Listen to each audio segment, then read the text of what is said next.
Hello, Paul here from EMD, Porsche at Carrying Bar, Sydney.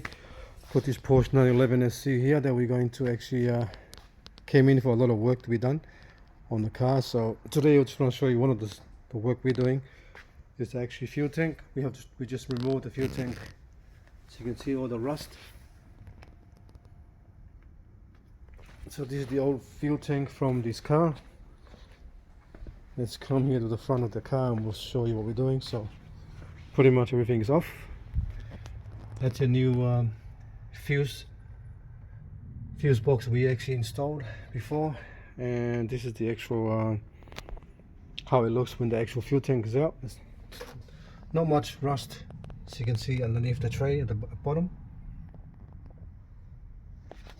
compared to some of the other cars. And this is the brand new one.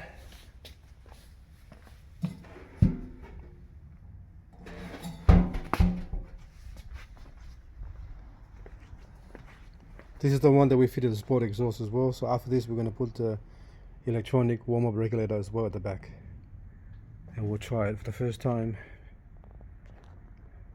later on. Okay, thanks for watching and please subscribe.